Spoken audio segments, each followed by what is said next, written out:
शांति bill 2025 से भारत की energy politics को नया मोड़ मिल गया है। पहली बार न्यूक्लियर सेक्टर को प्राइवेट कंपनियों के लिए खोलने की तैयारी की जा रही है। अब ना आयात की चिंता, न तेल गैस की कीमतों का डर और ना ग्लोबल टैरिफ शॉक। इसके उलट देश में लाखों हाईटेक नौकरियां, स्टार्टअप रेवोल्यूशन 2.0 और घरेलू ऊर्जा स्वतंत्रता के नए रास्ते भी कैसे खुलेंगे, इस रिपोर्ट को आप देखिए।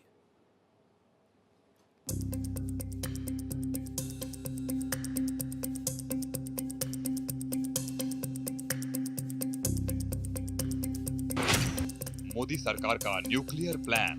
भारत का रूस से तेल खरीदना अमेरिका को इतना नागवार गुजरा कि उसने ताबड़तोड़ टैरिफ लगा दिए। तब सबने सोचा कि अब भारत क्या करेगा, कैसे अपनी ऊर्जा जरूरतें पूरी करेगा। लेकिन 6 महीना भी नहीं बीता, भारत सरकार ने ऐसा दांव चला कि न रूस अमेरिका बैलेंस की टेंशन रहेगी, न ही टैरिफ शॉक का डर हो। इतना ही नहीं, ये फैसला जेन जी को खुश कर देगा, क्योंकि देश में न्यूक्लियर सेक्टर को प्राइवेट सेक्टर के लिए खोलने से लाखों नौकरियों के दरवाजे खुलेंगे, हमारी ऊर्जा की जरूरतें पूरी होंगी। दरअसल इसे small modular reactors, advance reactors और न्यूक्लियर इनोवेशन में नए अवसर बनेंगे। बात सिर्फ इतनी ही नहीं है, भारतीय स्टार्टअप, कॉरपोरेट और हाईटेक कंपनियां भी nuclear reactor, small modular reactor, advanced reactor और नई पीढ़ी की ऊर्जा तकनीकों पर काम कर सकेगी। एनर्जी प्रोडक्शन के लिए कोयले और तेल की कमी आड़े नहीं आएगी, रोजगार मिलेगा, स्टार्टअप इकोसिस्टम तैयार होगा, साथ ही नई नई टेक्नोलॉजी आएगी जो भारत का फ्यूचर रीसेट कर सकती है। क्या है स्ट्रेटेजिक फायदे?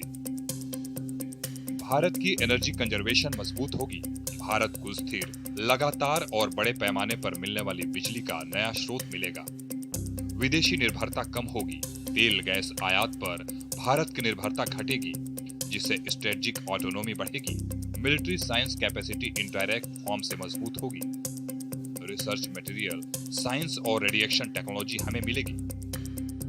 छोटे रिएक्टर लगाने में कम समय और कम जगह लगती है, भारत को ग्लोबल मार्केट में बढ़त मिलेगी। भारत एसएमआर और एडवांस्ड रिएक्टर टेक्नोलॉजी को निर्यात कर सकता है, स्ट्रेटेजिक गठबंधन से और मजबूती मिलेगी। सरकारी ढांचा सीमित होता है, जबकि निजी कंपनियां रिस्क लेकर तेजी से इनोवेट कर सकती हैं। क्या है economic benefit? Great investment opportunity. देश विदेश निवेशक न्यूक्लियर सेक्टर में अरबों डॉलर निवेश कर पाएंगे, एफडीआई को बढ़ावा मिलेगा, लाखों नई नौकरियां इंजीनियरिंग, मैन्युफैक्चरिंग, रोबोटिक्स, कंस्ट्रक्शन, सुरक्षा, हर सेक्टर में रोजगार पैदा होंगे, बिजली की लागत घटेगी, मोर प्रोडक्शन और कंपटीशन से न्यूक्लियर पावर की कीमत कम हो सकती है, इंडस्ट्री के लिए सस्ती बिजली, steel, chemical, AI data centres और ईवी चार्जिंग ग्रिड जैसी इंडस्ट्री को सस्ती बिजली मिलेगी, ग्रीन एनर्जी मार्केट में लीडर, सस्ती क्लीन एनर्जी से भारत ग्लोबल मैन्युफैक्चरिंग हब के रूप में उभर सकता है। Nuclear Power Corporation itself is targeting about 54 gigawatts of installed capacity by 2047. I think it's a very transformative bill. It's a landmark moment for nuclear energy in the country. We anticipate that Indian players will enter nuclear power and play a substantial role there as well. As of now, the country has about 8 gigawatts of nuclear energy commissioned. We are targeting to achieve 100 gigawatts by 2047. And then further scale it to almost 300 gigawatts by 2070. And the country is targeting net zero by 2070, as you may know. Nuclear Power Corporation itself is targeting about 54 gigawatts of installed capacity by 2047. And for the remaining to be added to achieve 100 gigawatts by 2047, it is anticipated that the sector will be open to private sector participation. क्या है benefit of technology? Advance reactor technology का तेज विकास, private कंपनियां thorium आधारित reactor, ASMR, fusion सहयोग जैसे क्षेत्रों में तेजी ला सकती है, एआई रन न्यूक्लियर प्लांट्स लगेंगे, ऑटोमेशन, एआई और रोबोटिक्स के इस्तेमाल से सेफ्टी और एफिशिएंसी दोनों बढ़ेगी, रेडियो फार्मास्यूटिकल्स और मेडिकल टेक्नोलॉजी को बढ़ावा मिलेगा, कैंसर ट्रीटमेंट, मेडिकल इमेजिंग और आइसोटोप प्रोडक्शन में भारत बड़ा खिलाड़ी बन सकता है।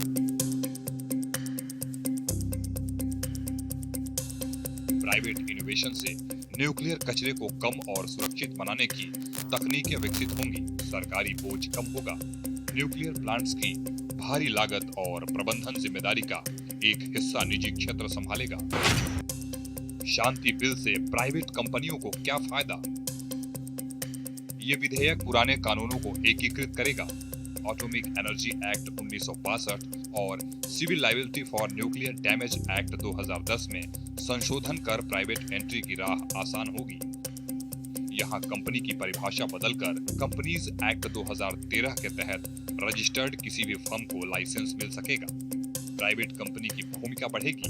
देश की दिग्गज कंपनियां जैसे रिलायंस, टाटा पावर, अदानी जमीन पानी कैपिटल के अलावा हाईटेक टेक्नोलॉजी मुहैया कराएगी। इसके साथ ही वे इलेक्ट्रिसिटी प्रोड्यूस के मालिक होंगी, जिसे बेचकर मुनाफा कमाने में मदद भी मिलेगी। सरकार का नियंत्रण। NPCIL या DAE ही रिएक्टर डिजाइन, निर्माण, संचालन और संवेदनशील सामग्री जैसे यूरेनियम संभालेगी, जबकि सुरक्षा IAEA अंतर्राष्ट्रीय परमाणु ऊर्जा एजेंसी के मानकों पर पूरी तरह से आधारित होगी। SMR पर फोकस। छोटे मॉड्यूलर रिएक्टर यानी SMR फैक्ट्री में बनने वाले सस्ते, सुरक्षित और तेज प्लांट हैं। दूसरी तरफ बड़े प्लांट में दशकों लगते हैं, SMR में महीनों का ही समय लगेगा। स्पेशलाइज्ड सेफ्टी अथॉरिटी ये सीधे तौर पर AIEA से जुड़ेगी। यहाँ पर विदेशी कंपनियां भी आकर्षित होंगी। रोजगार के मौके भी बढ़ने की संभावना है।